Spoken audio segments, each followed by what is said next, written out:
현관문이 요란하게 열리며 신우이 지영이 아가씨가 들어옵니다. 명품 핸드백을 휘두르며 거만하게 웃습니다. 하지만 오늘도 지영 아가씨 남편은 함께 오지 않았습니다. 그리곤 일부러 제 앞까지 와서 팔짱을 끼고 코웃음을 칩니다. 아, 서윤 언니 또 부엌에서 죽치고 있네. 지영이 비아냥거립니다. 결혼 전부터 말이 거친 신우이라 저는 그냥 웃음으로 넘기려 하지만 가슴이 답답합니다. 온 가족이 모인 저녁 자리. 친척들까지 둘러앉아 화기애애하게 대화를 나눕니다. 저는 조용히 밥을 먹고 있는데 갑자기 지영이 일부러 큰 소리로 말합니다. 우리 집안이 얼마나 뼈대 있는 집안인데 고조리 며느리라니 창피해 죽겠어요. 지영의 목소리가 방 안을 가득 채웁니다. 순간 젓가락을 든 제 손이 떨립니다. 친척들이 모두 저를 쳐다봅니다. 어머니는 입술만 꾹 다물고 아무 말도 하지 않습니다. 민수는 당황한 표정으로 저와 지영을 번갈아 봅니다. 지영아, 그런 말은 하면 안 돼. 민수가 말을 시작하려 하지만 지영이 끊어버립니다. 지영이 젓가락을 탁 내려놓습니다. 저는 억지로 웃음을 지으며 대답합니다. 지영 아가씨 말이 맞네요. 제가 부족한 게 많죠. 하지만 목소리가 떨리는 게 느껴집니다. 눈물이 나올 것 같아 고개를 숙입니다. 가슴속에서 뜨거운 무언가가 치밀어 오릅니다. 어머니가 드디어 입을 엽니다. 서윤이도 이제 우리 가족이니까 그만해라. 하지만 그 말투에는 따뜻함이 없습니다. 오히려 차갑고 어색합니다. 지영이 만족스러운 표정으로 미소 짓습니다. 저는 밥을 삼키기가 어렵습니다.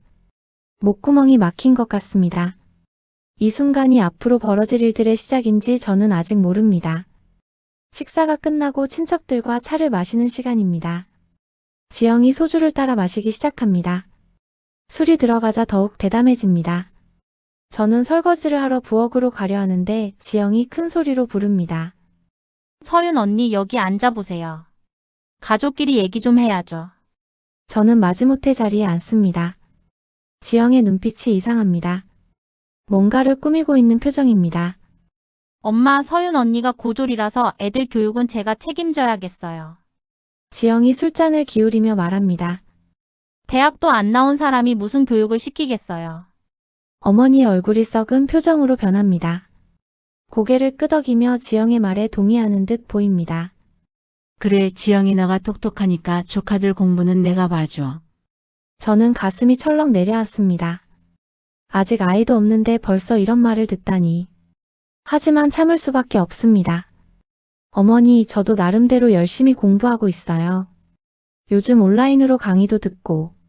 제가 말하려 하자 지영이 킬킬 웃습니다. 온라인 강의? 그게 무슨 대학 졸업장을 대신해줘요. 지영이 코웃음을 칩니다. 진짜 웃기네. 친척들이 어색하게 웃습니다.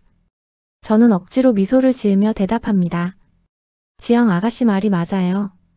제가 더 노력해야죠. 하지만 상처는 가슴을 호벼 파고듭니다. 참는 것도 한계가 있습니다. 민수가 뒤늦게 끼어듭니다. 지영아, 그런 말 하지 마라. 서윤이도 충분히 똑똑해. 오빠는 맨날 그래. 현실을 못 봐. 지영이 팔짱을 끼며 말합니다. 저는 솔직하게 말하는 거예요. 어머니가 지영의 편을 듭니다. 지영이가 틀린 말 했나? 요즘은 학벌이 중요하다고 하잖아. 저는 모욕감이 온몸을 휘감는 것을 느낍니다. 눈시울이 뜨거워집니다. 하지만 울면 안 됩니다. 울면 더 무시당할 것 같습니다. 이 집에서 살아남으려면 강해져야 합니다. 어머니의 생신날이 다가옵니다. 저는 한 달 전부터 어떤 선물을 드릴지 고민했습니다. 결국 어머니가 평소 갖고 싶어 하시던 금목걸이를 사기로 결심합니다.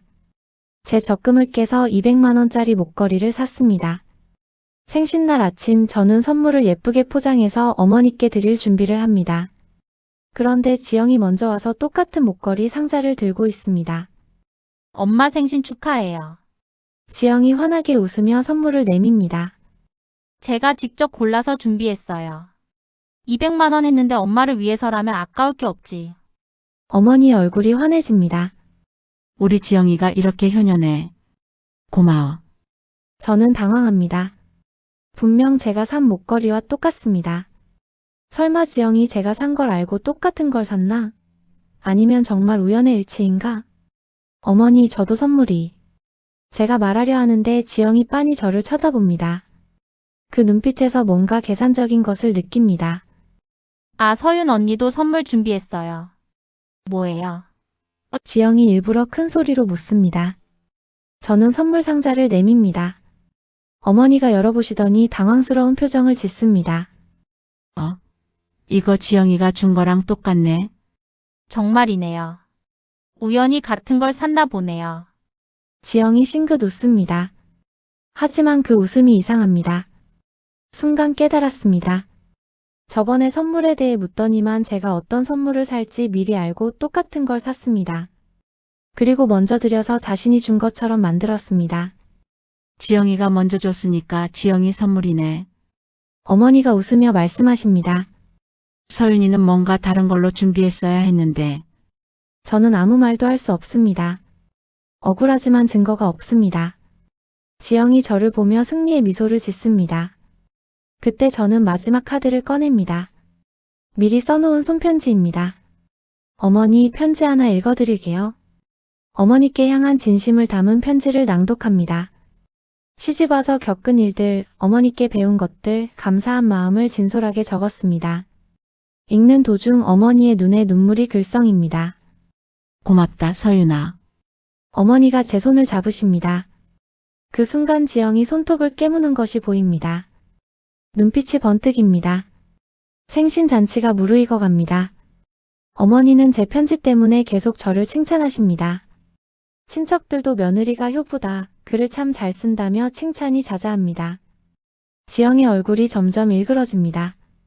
술이 더 들어간 지영이 갑자기 자리에서 벌떡 일어납니다. 그리곤 소리를 지릅니다. 며느리가 무슨 가족이야.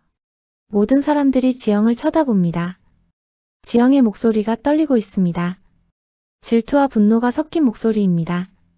지영이 소리를 지릅니다. 순간 방 안이 얼어붙습니다. 친척들이 모두 입을 다뭅니다. 어머니의 얼굴이 굳어집니다. 민수가 벌떡 일어서려 하지만 저는 그를 손짓으로 제재합니다. 저는 천천히 일어나서 지영을 마주봅니다. 이제 참을 때가 아닙니다. 지영 아가씨, 그 말 정말 하고 싶었던 거죠? 지영이 당황합니다. 근데 가족도 아니라면서 중요하고 어려운 부탁은 저한테 하나요? 아가씨가 작년에 사업 실패하고 어머니께 3천만 원 빌릴 때는 저한테 무릎 꿇고 부탁했잖아요. 저는 차분하지만 단호하게 말합니다. 제가 남편한테 말해서 보증 서줬는데 기억 안 나세요? 지영의 얼굴이 창백해집니다. 그때는 언니라고 울며 불며 붙잡고 가족이라고 했으면서 지금은 가족 아니라고 하네요. 그리고 지난달에 이혼 위기 때는 제가 변호사까지 소개해줬는데요. 친척들 사이에서 수군거림이 번집니다. 지영의 숨겨진 비밀들이 하나둘 드러나고 있습니다. 지영이 떨리는 목소리로 말합니다. 아가씨, 전 남편이 바람핀 것도 위자료 때문에 고생한 것도 다 알고 있어요. 저는 더 이상 물러서지 않습니다. 그런 아가씨가 피 한 방울 안 섞였다고 가족 아니라고 하네요. 어머니가 놀란 표정으로 지영을 바라봅니다. 지영아, 그게 정말이니? 지영이 입술을 깨물며 눈물을 글썽입니다. 하지만 아직 물러서지 않습니다. 오늘도 평범한 하루가 시작됩니다. 시어머니 강순자 어머니와 함께 거실에서 차를 마시며 이런저런 이야기를 나누고 있습니다. 어머니는 오늘따라 표정이 심상치 않아 보입니다. 서윤아. 오늘 시장에서 김 여사를 만났는데 말이야. 너 결혼 전에 남자친구가 꽤 있었다던데. 네. 어머니, 그런 말씀이 어디서 나온 건가요? 엄마, 언니 직장 생활할 때 이야기 들으셨어요. 아가씨, 무슨 이야기 말씀이신지. 언니도 기억 안 나세요. 그 유명했던 이재훈 과장님 말이에요. 정말 로맨틱했다면서요. 이재훈. 그 이름을 듣는 순간 가슴이 철렁했습니다. 첫 직장에서 만났던 직장 선배였는데 지영 아가씨가 어떻게 그걸 알았을까요? 더군다나 그저 업무상 친하게 지냈을 뿐인데 말입니다. 그건 그냥 회사 선배였을 뿐이에요. 아니에요, 엄마. 제가 언니 회사 동료한테 들었는데 그 과장님이랑 매일 야근하고 회식도 자주 했대요. 심지어 회사 워크샵에서도 항상 붙어 다녔다면서요. 워크샵. 서윤아, 그게 정말이야? 제 얼굴이 화끈거립니다. 사실 이재훈 과장님과는 같은 팀이라 업무상 자주 만날 수밖에 없었는데 지영이는 마치 특별한 관계인 것처럼 말하고 있습니다. 어머니, 그건 업무 때문이었어요. 같은 팀이었거든요. 그리고 저녁 시간이 되었습니다. 남편도 퇴근해 조용히 밥을 먹고 있는데 갑자기 지영이 일부러 큰 소리로 말합니다. 아, 그러고 보니 며칠 전에 언니 옛 회사 사람을 만났는데요. 서윤 언니 이야기가 나왔어요. 남편 민수가 젓가락을 놓고 저를 바라봅니다. 모두 관심 있다는 듯 귀를 기울입니다. 무슨 이야기? 언니가 회사 다닐 때 정말 인기가 많았대요. 특히 이재훈 과장님이랑은 정말 가까웠다면서요. 또 그 얘기입니다. 잠자코 듣고 있었습니다. 그 동료가 그러는데 글쎄 언니 둘이 매일 붙어 다니면서 사내 커플로 소문났었대요. 심지어 이재훈 과장님이 언니한테 프로포즈까지 했다면서요. 테이블이 조용해집니다. 모든 시선이 저에게 쏠려 있습니다. 어머니의 표정이 차갑게 변했습니다. 서윤아. 그게 정말이야? 내가 우리 민수랑 만나기 전에 다른 남자한테 프로포즈까지 받았다는 거야? 어머니, 절대 그런 일 없었어요. 그냥 직장 선후배 사이였을 뿐이에요.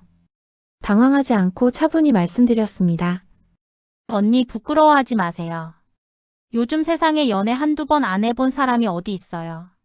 다만 같은 회사 동료끼리 그랬다는 게 좀. 그리고 회사 다닐 때마다 회사 내 연애하는 게 좀 그래 보이지 않나요? 그리고 그 과장님이 지금 대기업 임원이 됐다는 게 좀 아쉽긴 하겠지만요. 민수가 조용히 가만히 듣고 있다가 호탕하게 웃습니다. 하하, 지영아, 너가 무슨 얘기 들었는지 몰라도 이재훈 과장님이라는 사람은 우리 소개팅 해준 사람이야. 원래 지영 아가씨의 의도가 뭔지 알고 있었던 터라 놀랍지도 않았습니다. 그래서 낮에도 잠자코 있었습니다. 그리고 프로포즈는 넌 도대체 무슨 얘기를 어떻게 듣고 다니고 언니를 어떻게 보는 거냐? 프로포즈는 내 프로포즈 받을 때 같이 도와줬던 거고. 너 언니 좀 그만 괴롭혀라.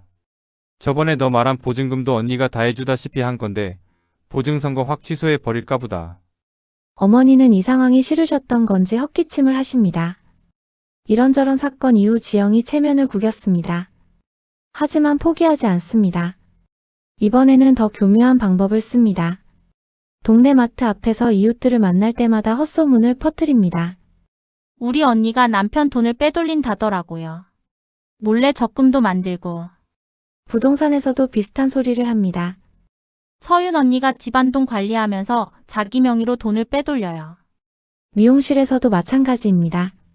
언니가 워낙 계산적이에요. 겉으로는 착한 척하지만 이런 소문들이 돌기 시작합니다. 저는 동네를 다닐 때마다 시선을 의식하게 됩니다. 사람들이 수군거리는 것 같습니다. 민수도 점점 상황을 파악하기 시작합니다. 지영이가 왜 이러는 걸까? 민수가 의아해합니다. 저는 더 이상 참지 않기로 결심합니다. 마침내 모든 진실이 어머니께 알려지는 날이 왔습니다. 이웃들이 어머니께 지영의 뒷담화에 대해 물어온 것이었습니다. 순자야, 지영이가 동네 돌아다니면서 서윤이 나쁜 소리 하고 다녀. 사실이야. 옆집 아주머니가 물었습니다. 어머니가 충격을 받으십니다. 뭐라고? 지영이가? 그런 적 없는데 잘못 이야기한 거겠지. 응, 서윤이가 돈 빼돌린다고 하고 다녀. 근데 우리가 보기엔 서윤이가 그럴 애 아닌데. 어머니가 집에 오셔서 저와 지영 아가씨를 부르십니다. 어머니의 얼굴이 일그러져 있습니다. 화가 많이 나신 모습입니다. 지영아, 너 정말로 그런 소리 하고 다녔니? 어머니가 떨리는 목소리로 묻습니다. 지영이 당황합니다. 그게 아니라 생일 선물일 있지도 않은 과거 이제는 헛소문까지. 어머니가 하나씩 세어가며 말씀하십니다. 내가 지금까지 누구 말을 믿었던 거냐? 어머니가 울통을 터뜨리십니다. 지영의 거짓말에 속았고 딸의 성품에 놀랐으며 며느리를 오해했던 것을 후회하시는 것입니다. 엄마 나는 정말 지영이 변명하려 하지만 더 이상 통하지 않습니다. 너는 왜 서윤이를 그렇게 미워하니? 어머니가 소리를 지르십니다. 서윤이가 너한테 뭘 잘못했다고. 그러나 지영의 표정에는 여전히 억울함이 묻어 있습니다. 진심으로 반성하는 것 같지는 않습니다. 들켜서 어쩔 수 없이 사과하는 것처럼 보입니다. 지영이가 이럴 줄 몰랐네. 어머니가 실망스러워하십니다. 저는 복잡한 심정입니다. 지영이 벌을 받는 것을 보니 후련하면서도 한편으로는 안타깝습니다. 가족이니까요. 어머니, 저는 괜찮아요. 지영 아가씨도 많이 힘들었을 거예요. 하지만 지영은 끝까지 제게 고마워하지 않습니다. 오히려 더 원망스러운 눈빛으로 저를 바라봅니다. 그날 이후 집안의 분위기가 완전히 바뀝니다. 어머니가 저를 대하는 태도가 180도 달라집니다. 서윤아, 그동안 고생 많았구나. 어머니가 제 손을 꼭 잡으십니다. 엄마가 그동안 잘못 생각했네. 민수도 뒤늦게 상황을 파악합니다. 서윤아, 미안해. 내가 지영이를 너무 감쌌나 봐. 어머니는 이제 지영의 무례함을 용납하지 않으십니다. 지영아, 앞으로 서윤이한테 함부로 말하지 마라. 서윤이는 우리 가족이야. 지영이 치욕스러운 표정을 짓습니다. 그동안 누려온 특권이 모두 사라진 것입니다. 어머니의 사랑도 오빠의 맹목적인 편드는 것도 이제 없습니다. 엄마, 내가 딸인데. 지영이 울먹입니다. 딸이면 며느리를 괴롭히면 되니? 너는 이제부터 서윤이한테 사과해라. 어머니가 단호하게 말씀하십니다. 지영이 저에게 고개를 숙입니다. 언니, 죄송해요. 하지만 그 사과에는 진심이 없습니다. 어쩔 수 없이 하는 것임이 느껴집니다. 저는 담담하게 받아들입니다. 지영 아가씨, 앞으로는 서로 잘 지내요. 가족들이 모두 저를 중심으로 모입니다. 어머니는 제 의견을 먼저 물어보십니다. 민수는 저를 더욱 아끼고 보호하려 합니다. 지영은 구석에 앉아서 절망적인 표정을 짓고 있습니다. 동정받지 못합니다. 자업자득이기 때문입니다. 저는 창밖을 바라보며 미소를 짓습니다. 길고 힘든 싸움이었지만 결국 이겨냈습니다. 참고 견디고 지혜롭게 대처한 결과입니다.